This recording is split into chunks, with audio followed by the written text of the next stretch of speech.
People come on in. I'll give it another minute here before we get started.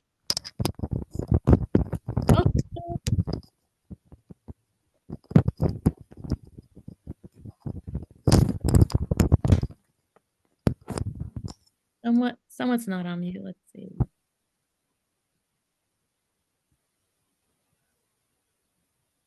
Okay, there we go. All right, people are still rolling in here. Give it another minute here.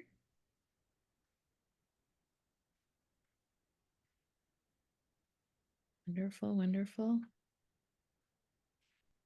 Michelle, you joined. Hi, I wouldn't miss it. Excellent, excellent. You can't see my messy chaos behind me, so I can tune into you. How are you doing? Good, good. All right, we'll get started. Welcome, UFCW family, sisters, and friends. Welcome to our webinar, From Chaos to Calm. So good to see so many of my sisters. Wow, we certainly live in a world that seems moving faster than ever with each sunrise, where demands are just getting put on us in every direction: home, work, family, friends, social groups. We are certainly exhausted, sisters. There is good news, sisters, that there is a huge strength that we all have. The strength is calm, not just the absence of no sound or conflict, but a deep-rooted calm. A calm that says, I won't be shaken, I won't be consumed by the chaos around me. Because let's be honest, sisters, our world is exhausting. We're expected to juggle our roles at work, meet deadlines, manage emotions, heal others, our kids, our nephew, nieces, and still find time to smile every time you see somebody. But sometimes we forget that every strong woman has a human heart that gets tired too. But here's the truth. We are allowed to pause, to do something we love, get that manicure and pedicure, and maybe add a little design to it. Listen to a book or read a book, whatever you enjoy. I personally like my audiobooks on my way to work in the morning, or even take a little walk on the sunset. You all might have seen my morning walks at the beach on Sunday mornings. That's my reset button. But we all need to do something for ourselves, for you. We are allowed to breathe, to center ourselves, to be in a protective, safe space. Calmness is not a weakness, it's our wisdom, it's our power to control. And knowing when to speak and when to stay silent and when to act and when to rest, when to carry the weight and when to lay down. Let us choose calm, not because we don't care, but because we care enough for ourselves to stay grounded. And let us still point and be the still point in our turning world. To every woman listening today, we do not have to match the chaos. We do not have to perform to others' approval. Our calm is our clarity, and it is our confidence. It is the quiet rebellion in the world that wants you distracted. You can stand tall, take a deep breath, and remember this: you are not here to survive the storm. Ladies, you are the storm and the calm that follows it. Yesterday, I took my first step with Michelle, who's joined us here today. So as you see behind me is this wonderful cabinet where every day I come back from a meeting, my negotiations, and there would come a pile of papers that would lay there until my next meeting. And yesterday she pointed out, what is all this? Like, what is all this chaos? And I said to her, well, that's actually my memory board. Like, that's my vision board. That's what keeps me grounded. It's photos of a women's network rally I went to with my sisters. It's a picture of my husband. It's the placard my mom and dad got when they became citizens of this country. It's the little giraffes that my reps kids made for me to remind me how special they are to me. But it's the things that I almost forgot. I lost my vision because of the chaos I've created in my own world, in my own office. And so today I actually turned around so you could see what I see from my desk every day. And so I just want to share that's my first step today to clearing out the chaos to the storm. And so today, I hope you get some clarity. I hope you get some calmness. And now I'd like to introduce our sister, Rebecca Johnson, who some of you might have met at our convention in May last year. She's amazing, and she will lead us through the chaos and give us valuable tools to keep us calm and be better leaders. She's founded, it's called Vital Work, and teaches many leaders like ourselves to succeed. Welcome, Rebecca, and I'll hand it off to you. Leanna, I wish every introduction to every training I led was like that, because I feel like we could all just say amen and then leave and have what we need. That was so good. Thank you. Thank you. That was beautiful. Well, I will tell you, there is no place I'd rather be than in a room full of predominantly women who are here to be in connection with each other and to learn from each other and from themselves something that helps them iterate into the next best version. So I am grateful for the chance to be here with you today. And it is every year for the last decade or so, I keep thinking like, wow, this has been a really tough year. But this one in particular, I think we can all say like this has broken some records for uncertainty and transition and chaos. And so to Deliana's point, what we are here to do today is perhaps the most important thing that all of us will do today. We will send 1,000 emails and we'll have lots of meetings and we'll make a million decisions and we'll take children places. But the most important thing we're doing today is we're just pausing to kind of reclaim our energy, to reclaim our calm. So I'm going to share my screen with you. I do have slides because I think visuals help, but I want you to imagine that we are in a room together and we can see each other's faces and the slides are just back here. You know, on a laptop, the slides sort of predominate, but I use them because the visuals help. But I want us to remember that we're in conversation with each other. And so this will definitely not be just me talking at you. We'll get to talk together here shortly. Okay, so let me tell you just a tiny bit about myself. And I do that because I feel like if you're going to spend an hour with someone, then it's good to know just a little bit about who they are as a person. So my name is Rebecca Johnson. I live on the west coast of Florida, about halfway between St. Pete and Clearwater. I live here with my husband, Dave. That's him in the middle there with his one good going out shirt on. And we have 4 children. We are a blended family. So we brought 2 children from our previous marriages. Our children are August is 24, all the way down to Austin, who is 13. And Kate and Sophia are in the middle at 18 and almost 16, about ready to get her license. This is our other family member. This is Mocha. She's a French Bullweiler, which is a mix of a French Bulldog and a Rottweiler, which I did not know prior to Mocha could happen, but it turns out it can, and she looks like this. This is my other little favorite animal. This is Melvin. Melvin is a cardinal that I love birds. I guess when you get to your 50s, you just sort of automatically love birds and pickleball. That's what I've heard, and that happened to me. So I've gotten into birds, and this is Melvin. Melvin visits me on my bird feeder each day. And I named Melvin before I realized that this was actually a female cardinal, but we call her Melly for short. Here I am with other members of my family. And one of the most wonderful things that's happening in my life right now is we are building a home in the state of Maine, where I grew up, so that when our children are older, we can partially retire to Maine. We're doing it backwards. We live in Florida for a long time and we go north to retire. And then another important person in my life, this is Natalie. She's my business partner, and she and I established Vital Work 7 years ago now. And we have a team of 12 across the country, and our work focuses on energy, connection, and courage in the workplace. And today's conversation is about all 3. So what I'd like for us all to do here as part of our pause and reset is to arrive mentally where our bodies are. And I'm going to ask you to do 2 things so that you can get present and really get the most out of today's conversation.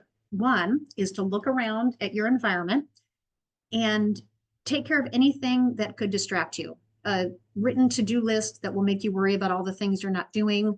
A phone that's on, maybe turn it off, or at least make it go vibrate and put it in a drawer.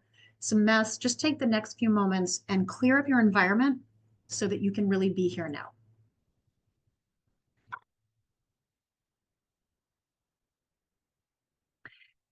And then what I'd like you to do is just join me in a couple of deep breaths. So if you're comfortable closing your eyes, go ahead and do that. If not, you can just keep a steady gaze at a point off in the distance. And just begin to lengthen your breathing. So you stretch out your inhale, hold the breath in for just a beat, and then exhale long and slow.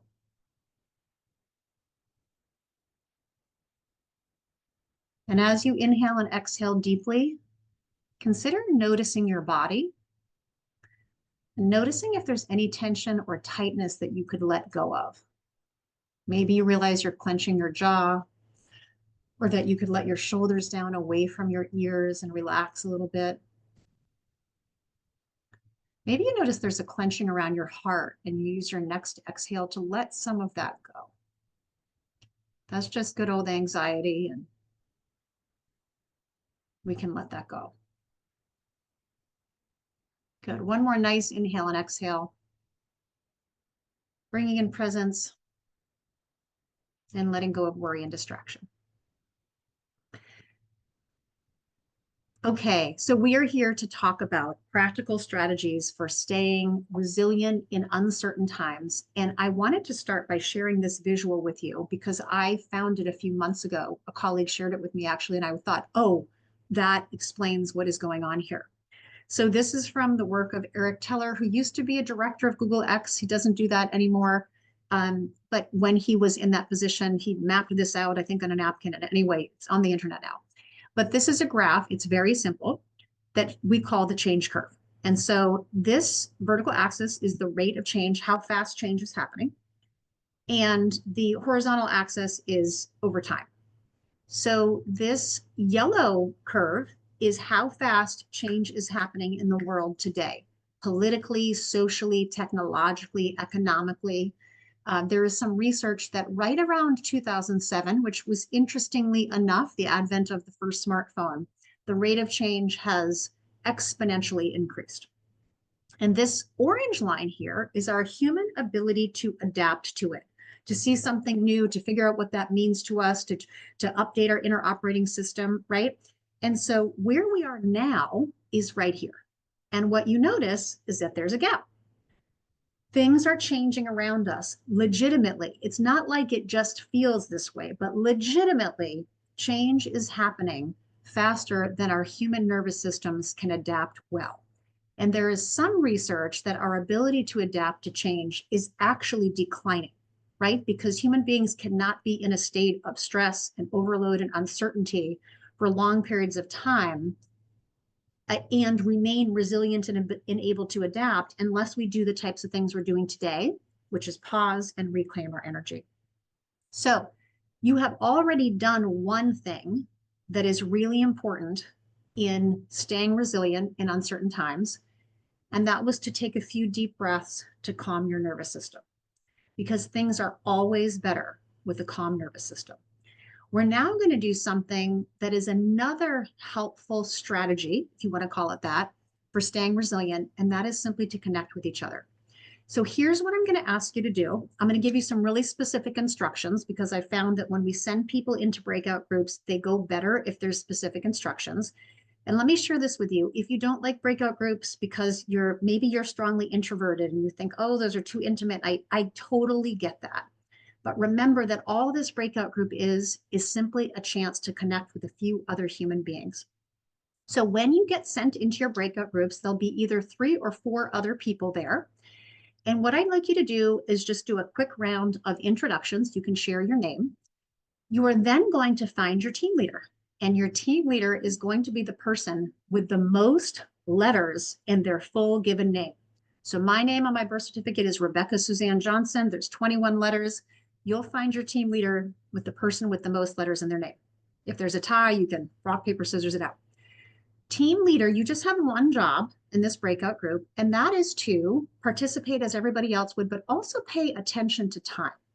We're going to give you 8 minutes. And in that 8 minutes, I would love for each person in the group to have a chance to share briefly what is happening in your life right now that feels like it's unfolding faster than your nervous system can handle it? What is a change that is happening in your life right now that feels difficult or overwhelming or stressful? Each of you will have a minute or 90 seconds, so you can keep your descriptions brief. But I'm asking you to do this so that you bring a particular stressor related to change to life and writing, and so that you share it with other people. Deliana, how are we doing in breakout groups? Are we ready to go? Okay, good. So we'll send you out. We'll send a 1-minute reminder at 7 minutes. If not everybody in the group has had a chance to share at that point, team leader, make sure that you make that happen in that last minute, and we'll see you back here in 8 minutes. Enjoy.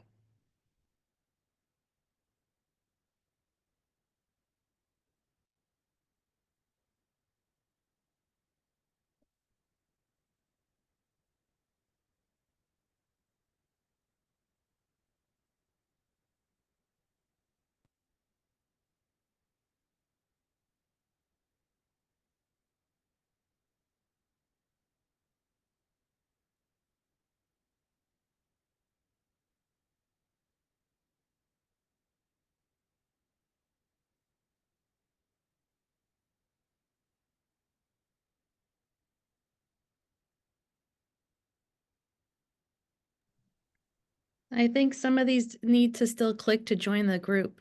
Mm-hmm. Yep, that typically happens. There we go. Now There we're we moving. go. If you're still in the main room with Deliana and me, see if you can find the button that allows you to join your breakout group.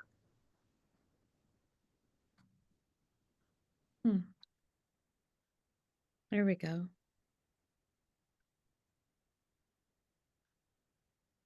Michelle, you there? I wonder if they I think that happens sometimes too, is that there's people who are logged in but stepped away. Mhm. So Deliana, I wrote down 12:16 is when we started. And so around 12:23, we could send the, you have 1 minute left message and hit the close all rooms. And then I think it gives them another minute after that. And I did assign to 5 people, but some ended up Yeah, 4 yeah, or 3 even. that's Yeah, okay. I'm looking through. These all look good. Yeah, they all look pretty evenly. On occasion, we get a room where, you know, only one person is and nobody else showed up, but these look pretty well rolled out. All right, I'm going to take a minute to sit down.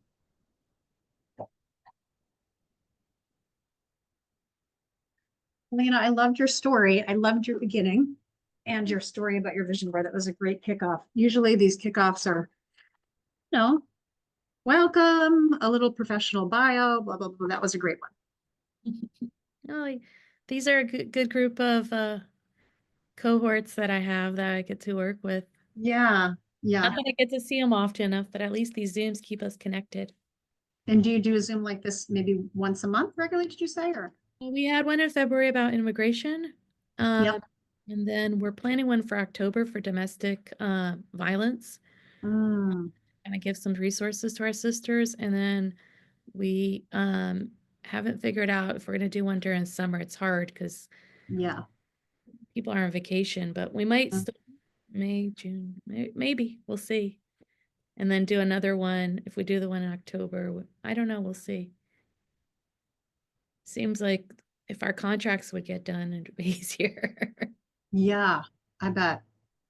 It sounds like I just said, shoot, that was my first one. I'm gonna try again, resetting.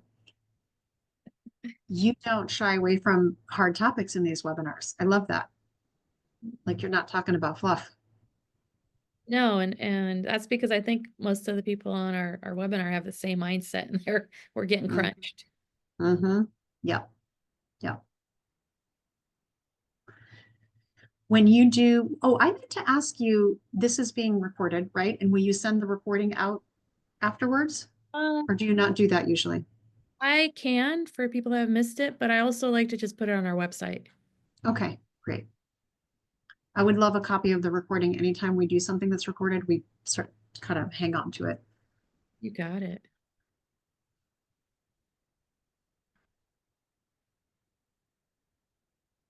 Oh yeah, there is one with just 2 people.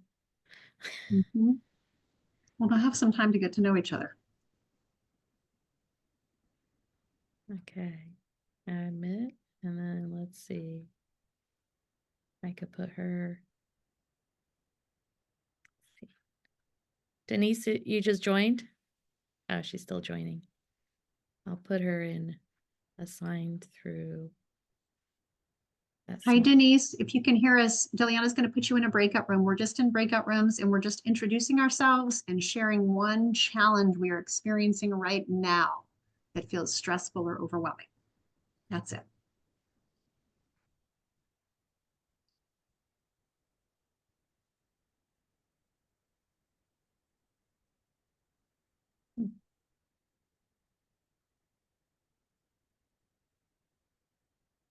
There we go. Carmen, you there? Carmen doesn't seem to have audio.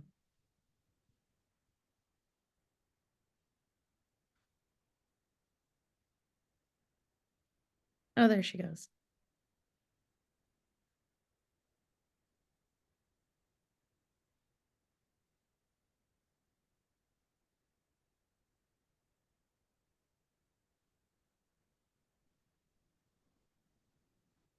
Deliana, do you want me to send the broadcast to people or do you want to do that? Saying No. that they at the 1 minute mark? Good. Okay.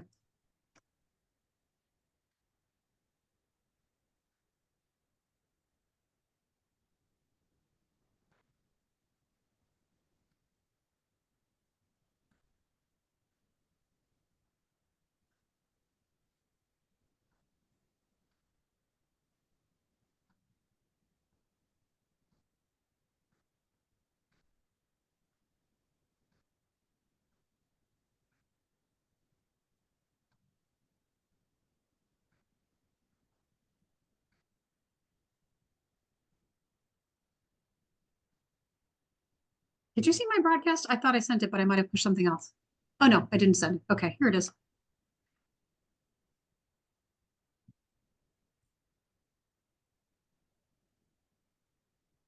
Did it work? Yeah, I think so. Carmen, they're just going to return from breakout groups. So if you could just hang in. Hi, Deliana. How are you? I'm sorry. I'm on phones and I'm doing it between. Please. Hang tight. Okay, Come thank back. you. Session. Alrighty. Hi, Carmen. I'm Rebecca. Thanks for being here. Thank you.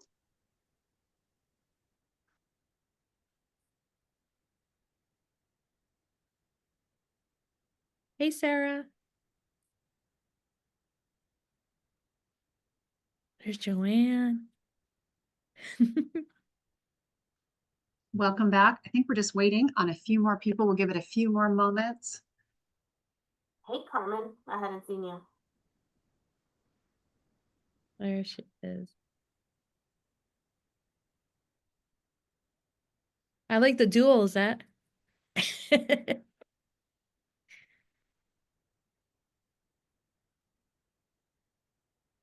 All right. People are coming. Okay, I think we're back.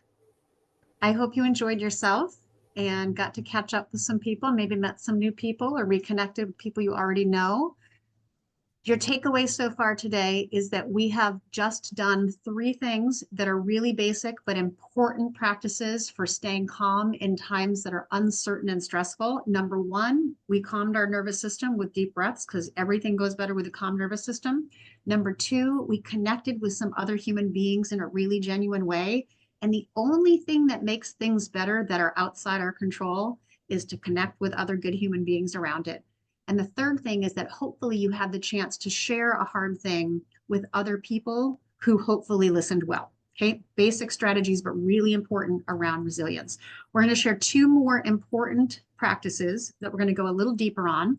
And I want to just pause for a minute to ask ourselves the question, why is this important?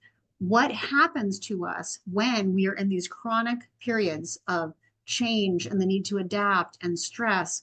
What happens to us if we're not really intentional about our own practices? I'm going to tell you what happens as soon as I can figure out why my slide's not moving. Oh, what happens is that there's an impact on us personally.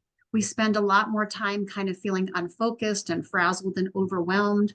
Maybe we're not sleeping as well, we're overeating, maladaptive coping skills, we become emotionally reactive, and we sort of get ourselves out of alignment with what is most important to us. What is the purpose of our lives? What values do we embody? And there's also an impact on our relationships. Our relationships get distressed. We end up in unproductive conflict, gossip, and drama, repeatedly complaining without solutions, and we begin to sort of underperform in life.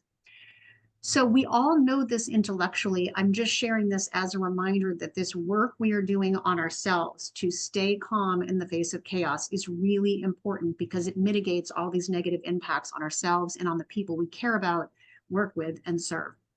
So the first idea, I'm almost certain you will have thought of this idea before. I'm almost certain this is not going to be a brand new idea, but it is an idea that is so powerful that we need to be reminded of it periodically.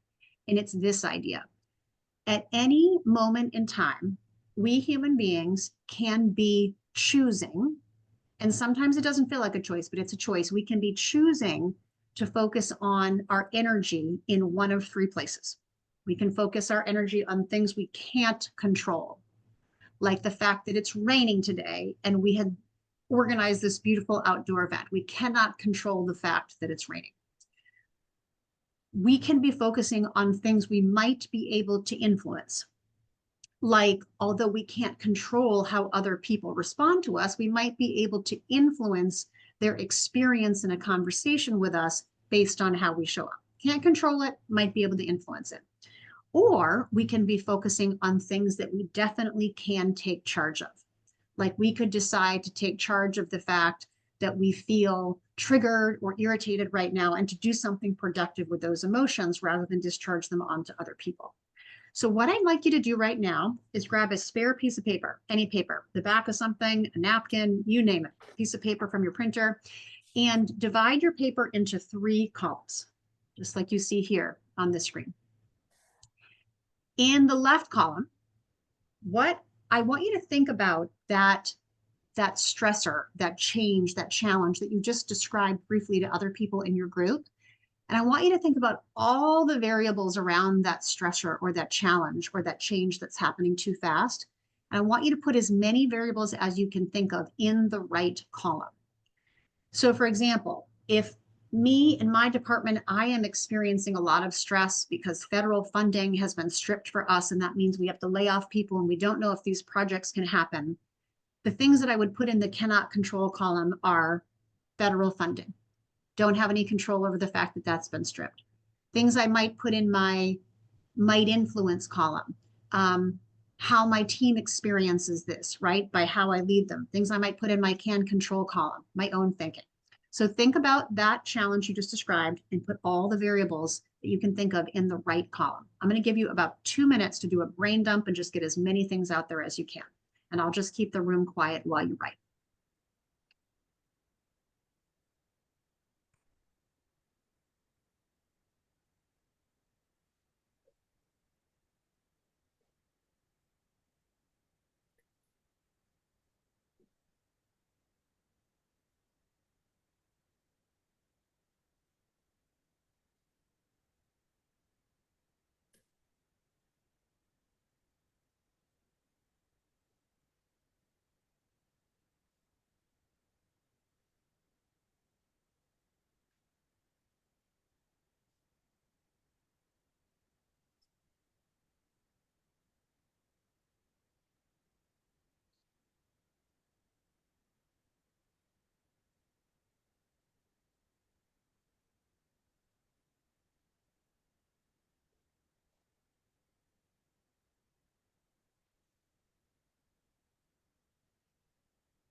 Maybe another 30 seconds or so. See if you can get at least one variable in each of your 3 columns.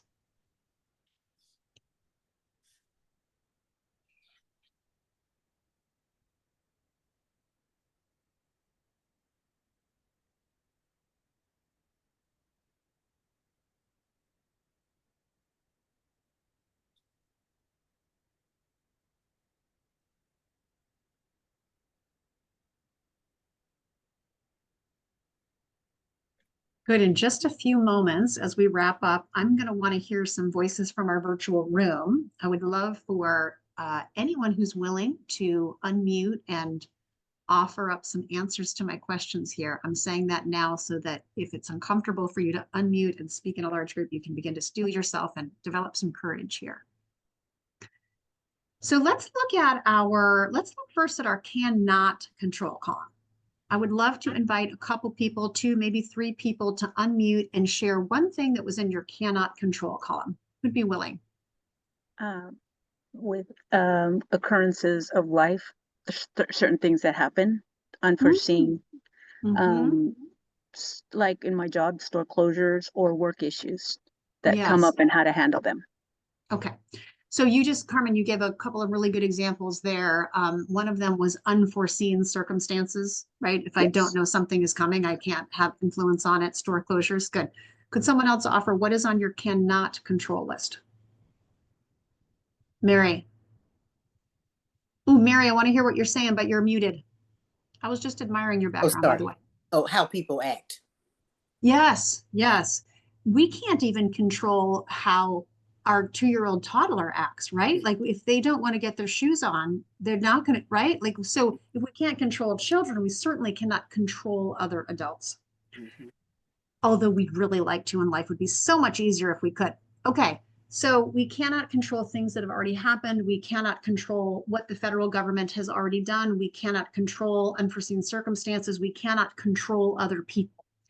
Let's move now to our might be able to influence. I might have some influence on that. Would someone unmute who hasn't yet and share what's on your might influence column? Again. Michelle, yeah.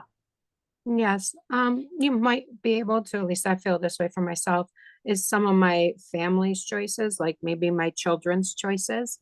I Mhm. could maybe influence them in making Yes. better decisions.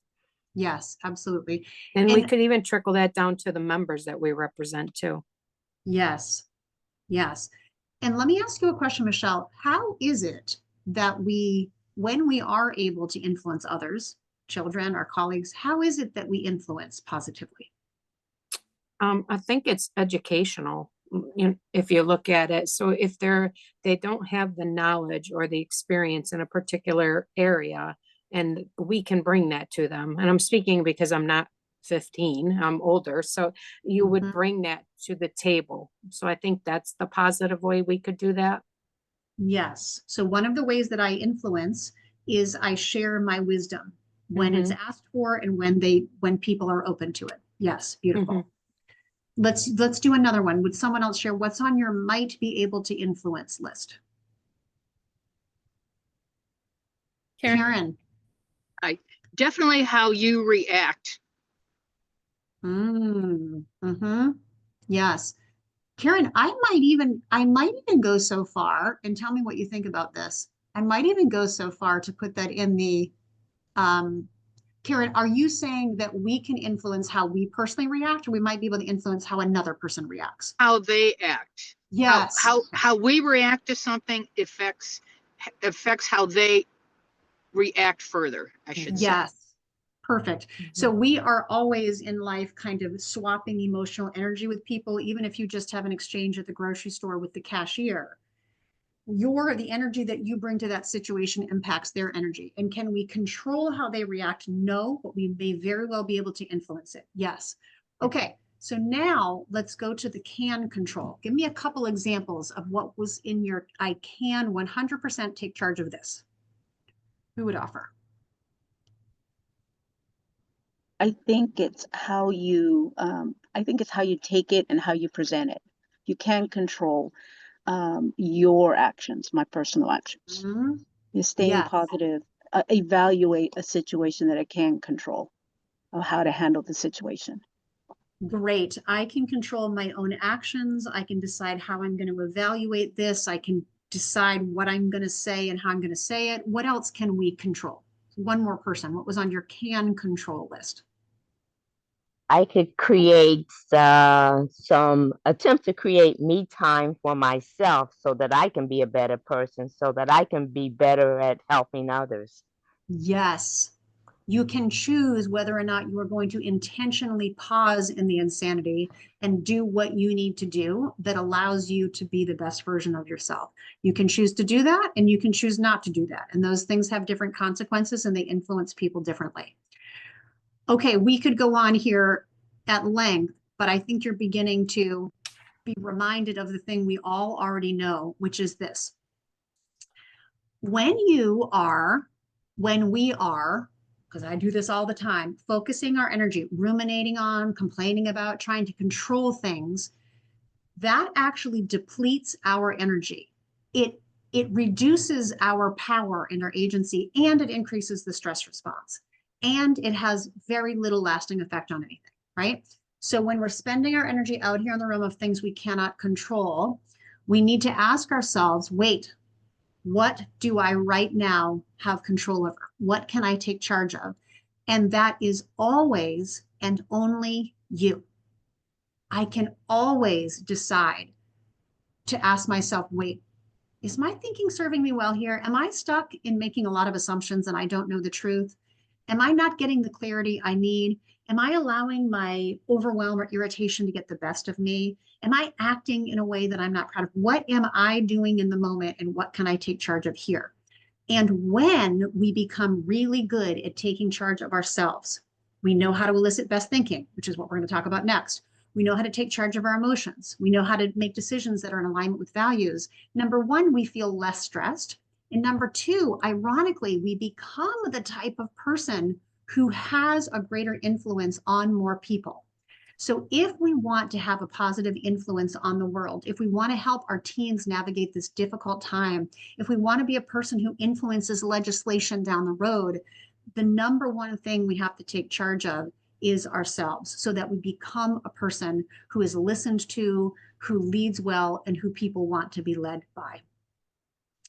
So before we move to this really important second strategy on taking charge of our own thinking, I'm going to put us back in gallery mode for a minute, and I would love to just hear some reactions to this. Again, this is not the first time in your life you've ever thought about your sphere of control, but I'd love to take a few minutes. What's coming up for you as a result of this activity? What are you taking away from this?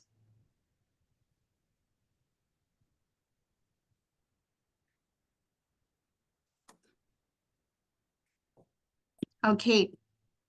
I'm Oh. taking away from this that it feels easier to do this at work with other grown-ups than it does to do this at home with children. Mhm. It does. And Kate, do you have a sense of why that feels true for you? Maybe because it is hard. I can't control my little ones probably because it's a control issue. I mean, I don't control people at work, but it's easier to have a more grown-up relationship with people at work versus at home. We're on such different wavelengths that I just struggle sometimes with these with these fears with my kids. You know, I lose my shit with my kids, and I certainly don't do that at work. And I noticed that in this conversation. I'm sure I'm not alone on this. Oh, no, I just saw like many heads nodding. So one of the reasons why this is harder with family members is because we're very attached to outcomes. We very much want the best for our children. We are deeply, a part of our identity is like, I hope they do well. And whether or not our spouse does what we want, that all has deep personal meaning for us. And so it's very easy to be triggered by it. And it's a lot harder to let go.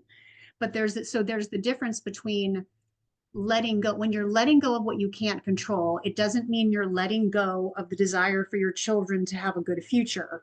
It means you're letting go of the things you can't control so that, and this is really important, so that you reclaim energy and you can bring it right down into the things you absolutely do have control over. What am I going to say to my child? When am I going to have that conversation? What am I going to do with my unnecessary worries? So the benefit of letting go of the things we can't control is it allows us to reclaim agency so that we can influence. And it is the more invested you are in a person, the harder this work is. Yeah.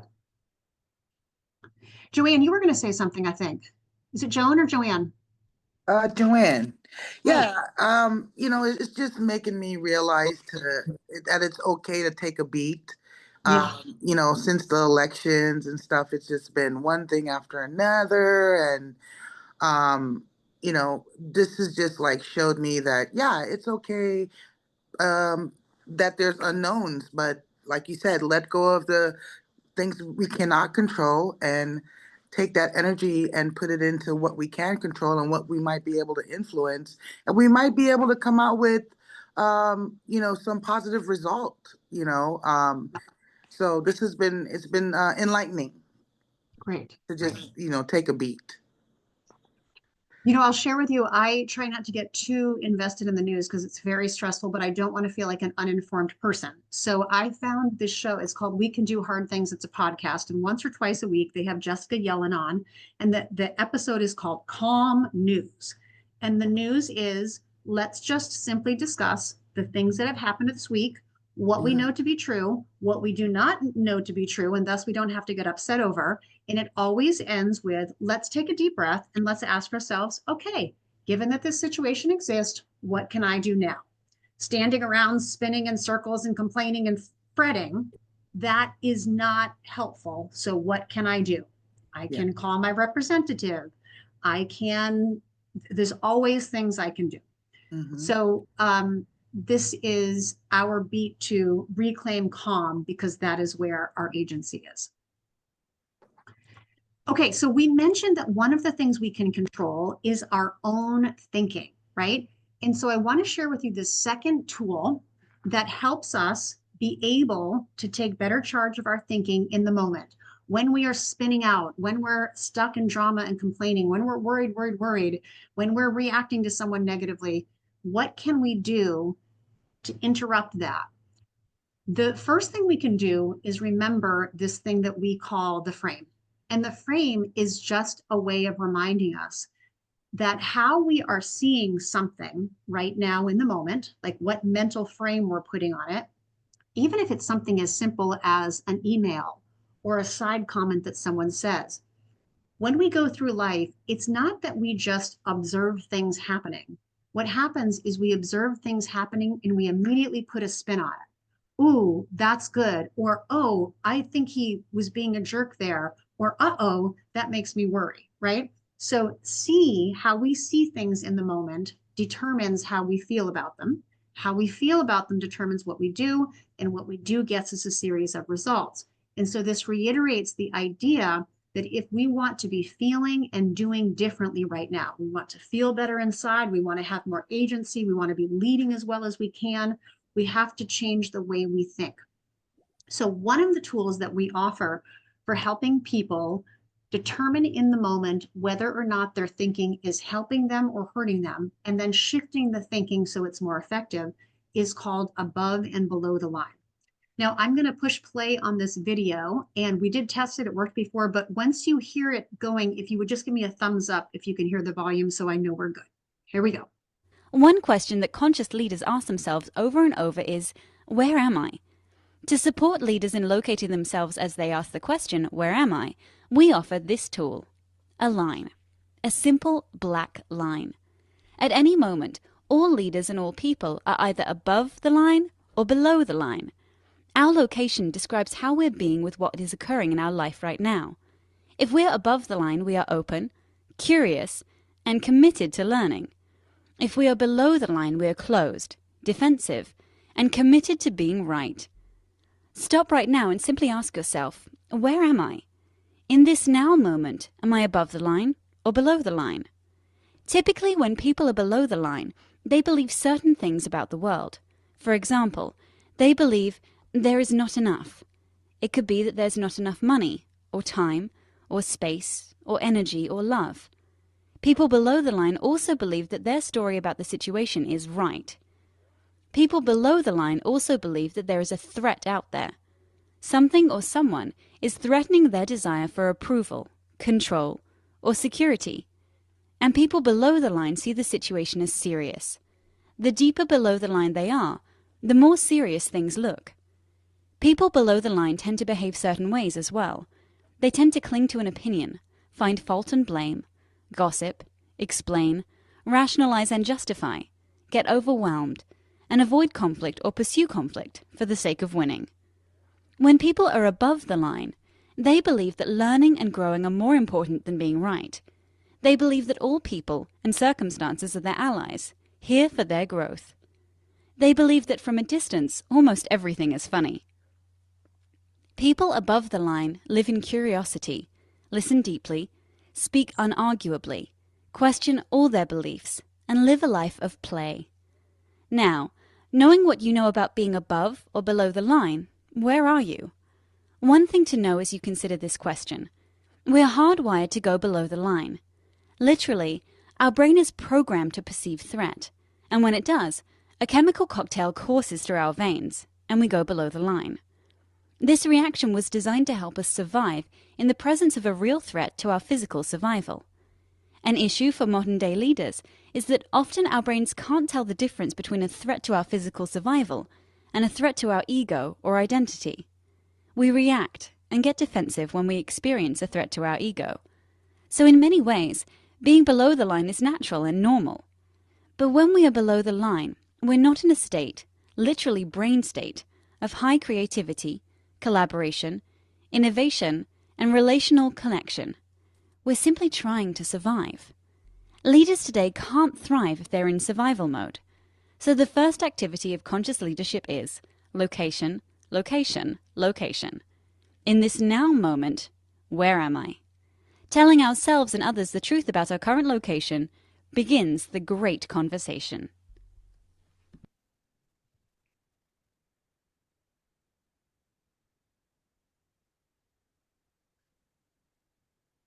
Let's just take a minute. We're going to recap what that video just said and talk about how it applies. But I'd love to hear from a couple of you. What stood out to you from that video?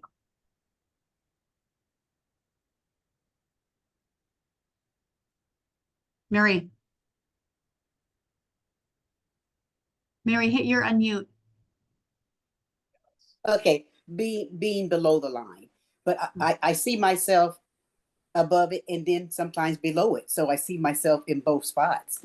Yes. Yeah, Well, that's good. That means you're a human being and you're in good company, because probably most of you could relate to that. We all can be in both places. You can only be in one place at a time, but we all know what it's like to be above the line and below the line. Yes. What else stood out? Maybe the fact that we're predisposed to be below the line. Liza. Yeah. And so what that means is that because we're sort of predisposed to be below the line from a survival standpoint, and that's just a mechanism that we don't really need anymore, but it's still there, that means we have to be really intentional about overriding that natural default. But I think it also tells us that it's okay to be below the line. Yes. It is normal and to be expected. And the more stressful things are, the more we are going to fall there.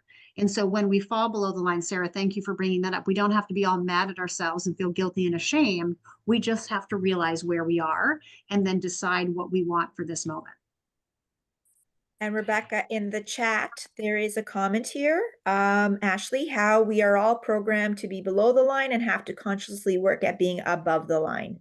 Yes, that is the work. Thank you. That is the work, is the conscious effort to notice one question the line and then to do what is necessary to get back above it. So we're going to talk about that. Let me recap real quick. So being below the line simply means that our thinking is not serving us well. Doesn't mean we're a bad person. It doesn't mean there's something wrong with us. It means my thinking is not serving me well because I am in judging mode.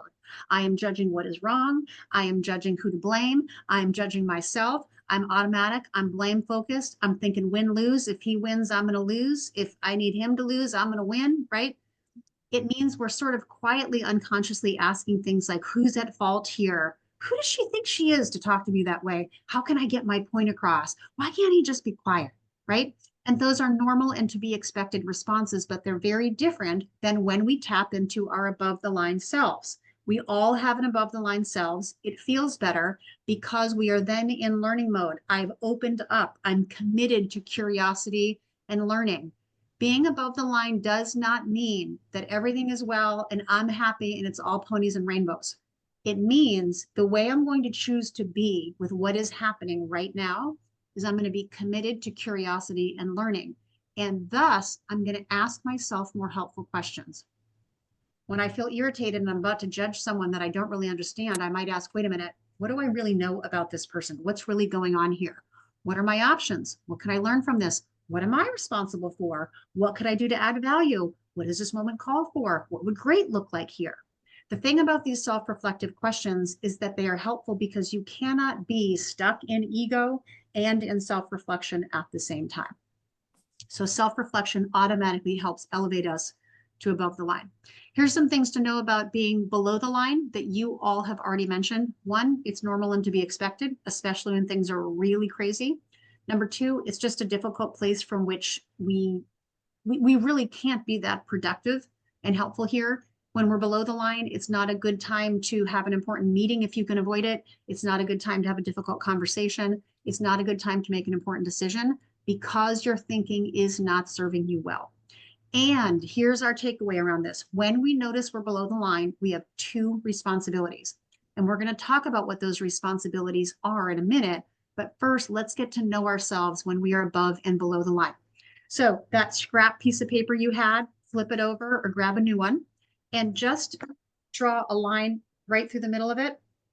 And on the top, right above the line, and on the bottom, right below the line. Let me give you an example of what I'm looking for here, and then I'll be quiet so you can complete yours. What I'm looking for is, what am I likely to think, feel, or do when I am in each of these mental states? So for me, when I'm below the line, I'm very likely to feel irritated and impatient with other people. Those are like my go-to emotions. I'm very likely to be very task focused. I just have to get all these things done. I am very likely to be busy, but in kind of like a frazzled, unproductive way, like spinning my wheels. Now, when I'm above the line, I have a deep sense of gratitude for people. I can get into solutions mode. I can offer forgiveness and acceptance. And I'm oftentimes much more productive, but without that frenzied anxiety, kind of with calmness. So take a minute and think about yourself. When you are above and below the line, what are you likely to think, feel, and do? That's probably very different in each state.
Hey, just begin to wrap up your thinking.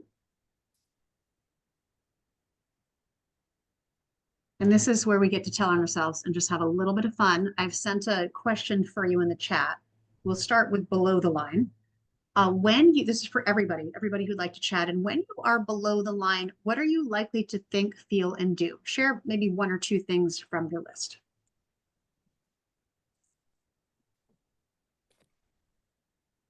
Deliana feels frustrated. I feel irritated and impatient. What else are you likely to be? Defensive? Oh, that's a good one. Yep. Lash out at others. Make bad decisions. Be reactive. Become isolated. Yeah. Oh, this is good. Oh, eye rolling. I love the old eye rolling. Yeah, it's good. Look at all these, right? So this is the list we look at and we're like, oh, Huh, that's a great version of human beings, right? Like, no wonder things don't go well for us or others when we're below the line. I shut down, I give up, I react, I'm jealous, I compare. We all have our own little unique version of below the line us, and all of our unique versions are perfectly fine and to be expected. They're just not the most helpful or productive versions of us. And they are not the versions of us that help us navigate uncertainty and stress and adaptation. So you now know, oh, those are my signs, right? When I feel defensive or I'm lashing out at somebody, it doesn't mean I'm a bad person. It means I'm below the line and my thinking is not serving me well. So I have a choice right now. What am I going to do to get above the line? Let's go now to the second question, which is, what are you likely to think, feel, and do when you are above the line? We feel a little better about these. I'm a better listener. Yep. I'm more patient, I'm calm, I have more positive thoughts, I'm open to others. Yes, productive. We all love to be productive, right? Productivity does not really come from being below the line. Scattered busyness comes from being below the line. I'm emotionally available. I make better decisions. I show gratitude. Yes, yes. The thing about being above the line is it just feels better to our nervous system, but it's also much more helpful for those around us. I'm happy, I'm energized, I'm motivated. Okay, so here's the reminder before we move on. I want you to remember that even though lots of us said, when I'm above the line and my thinking is serving me well, I'm in a better mood. I want you to remember that being above the line this is not about your mood, it's about your thinking. But when your thinking is serving you well, it usually results in a better mood and more empowering emotions and smarter decisions. Okay, so let's think about the next question, which is this. We did this, okay. Think about that challenge, that change, that stress that you shared with your group early on. When you are above the line, what is your narrative about this? When you are below the line, what is your narrative? Meaning, how do you talk to yourself about the situation? When I'm below the line, if I think about what's happening, politically or economically right now, I have a big like, woe is me, complaining, wishing things weren't story. And my story when I'm above the line is very different. So think about your challenge, write 1 or 2 sentences about what your narrative is when you are in each place. And I'll keep the room quiet while we do that.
Okay, I would love a volunteer. And this requires some vulnerability here because most of us aren't real proud of our below the line stories.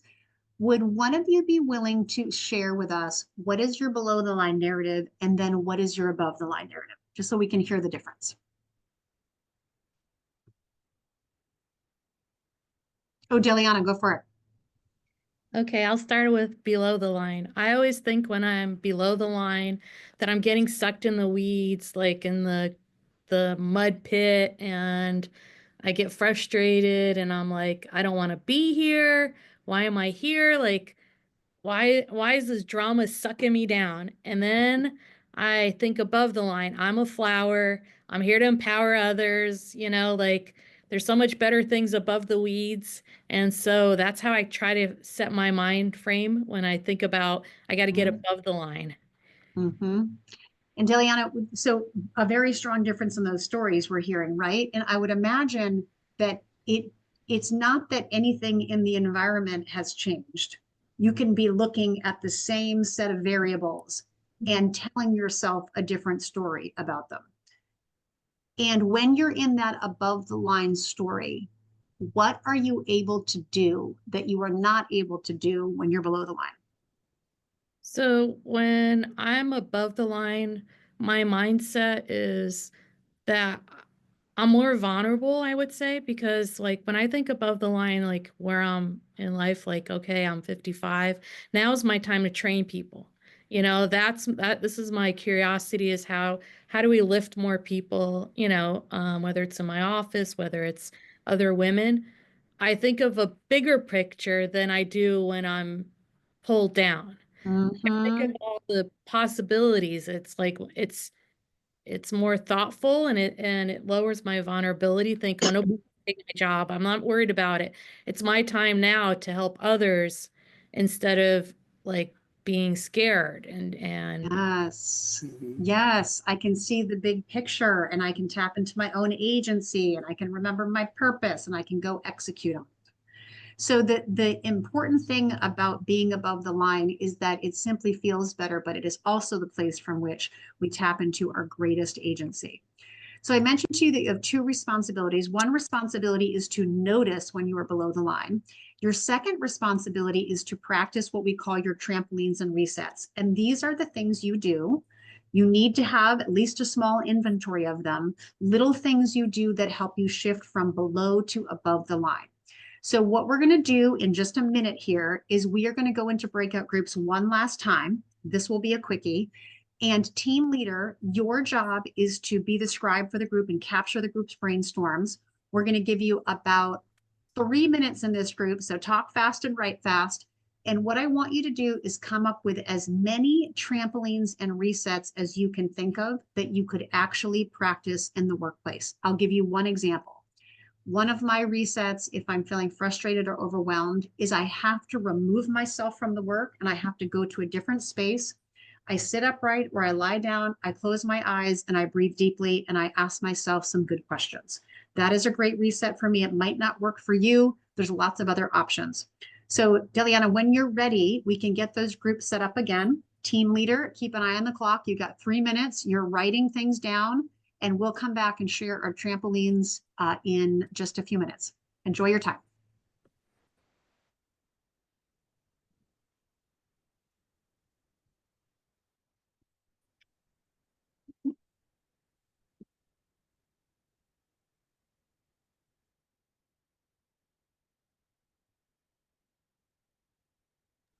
you just have to select on there to join your group.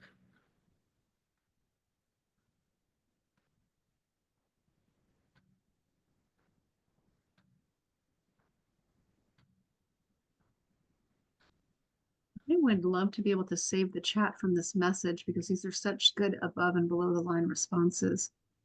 It might save it on my notes. It might, yeah, if it does. Karen, do you know how to switch?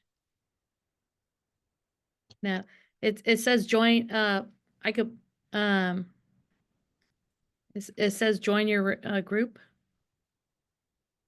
No, in the corner.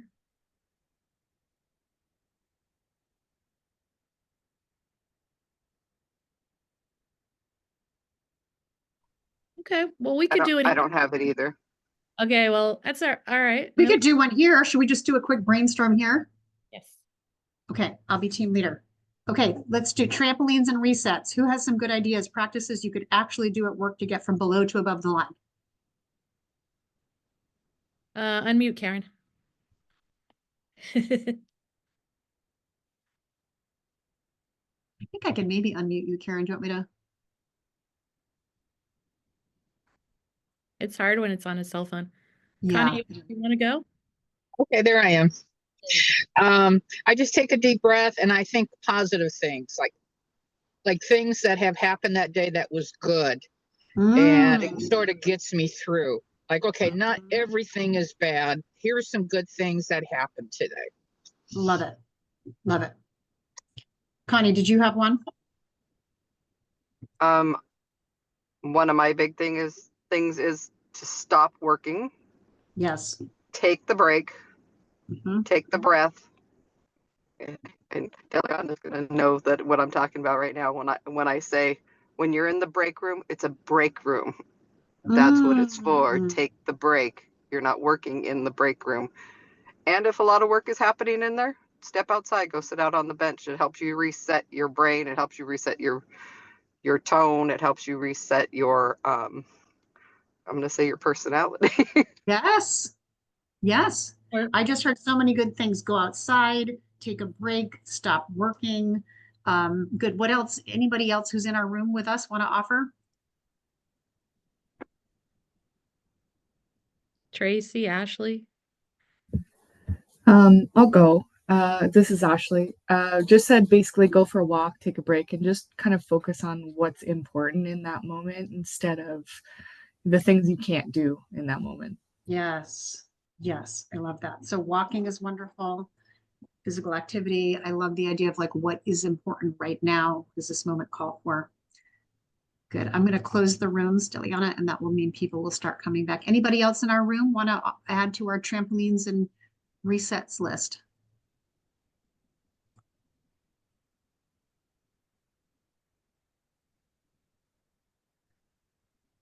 Okay, I think we did pretty well together. All right, welcome back.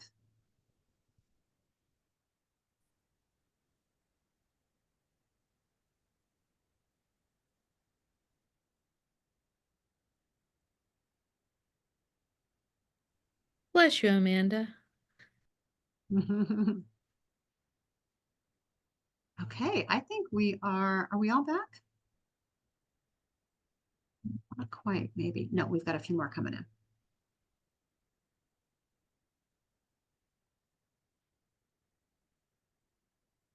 Okay, so let's do this. Would someone who was a team leader, would you be interested in unmuting and sharing a list of trampolines and resets that your group came up with? I'll share. Oh, we've got Amanda, and then someone else spoke up. Who was the other person that also just said, I'll share? Rhonda. Okay, let's do Amanda and then Rhonda. Okay, so a couple of things that we talked about.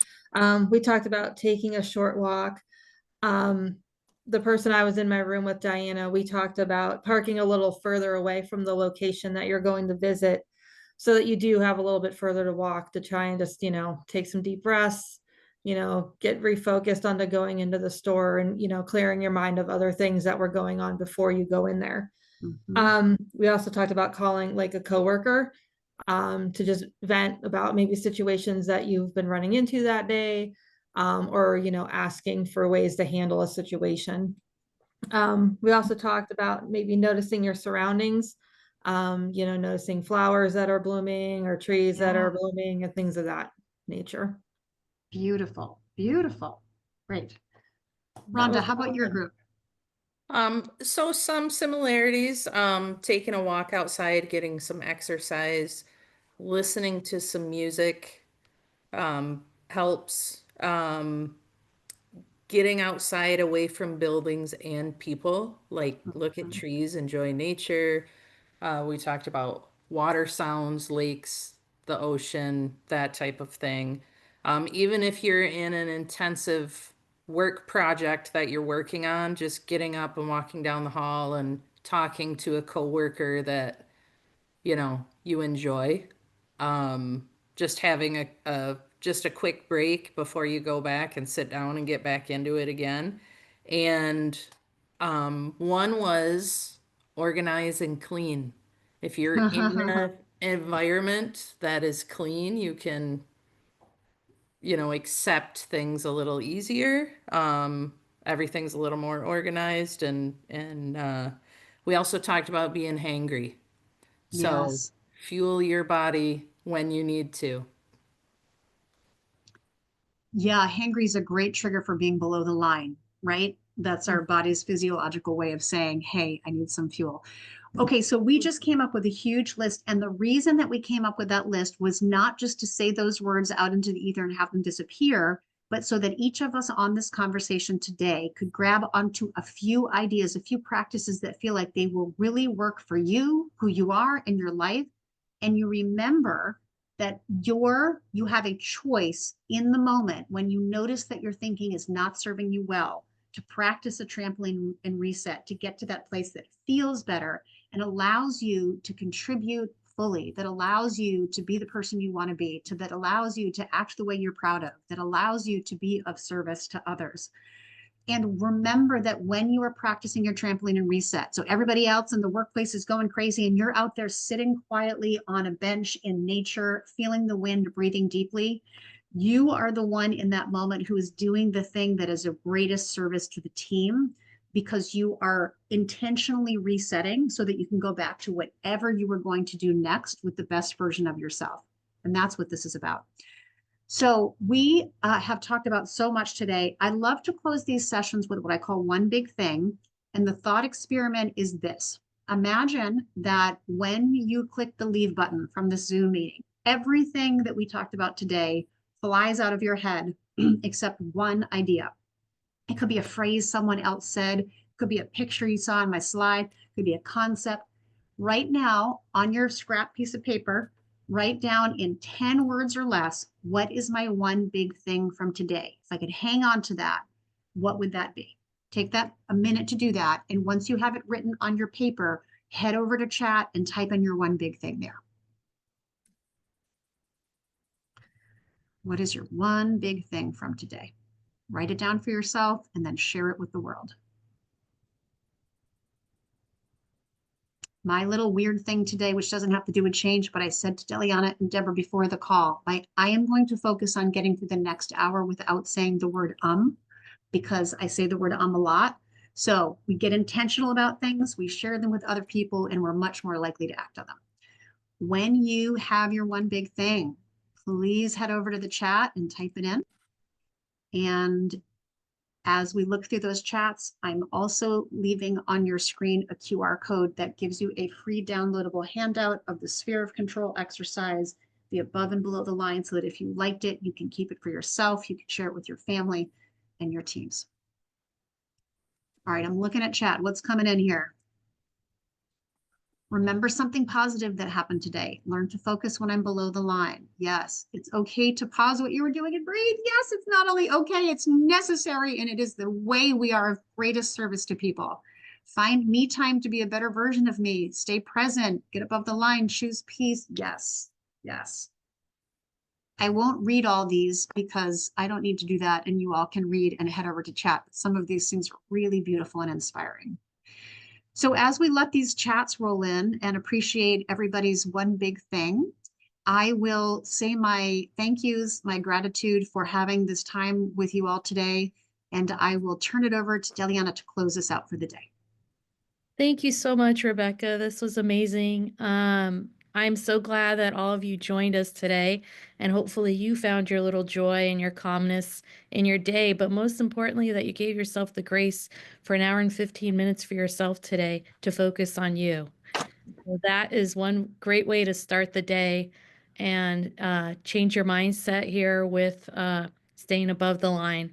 I do want to remind everybody that and promote a little bit for our other constituency group, Outreach. They are having the Art of Solidarity conference October 3rd through the 5th this year in Philadelphia. And so I'm promoting that for them. We really do try to share, and we're actually the Women's Network will participate in that event as well.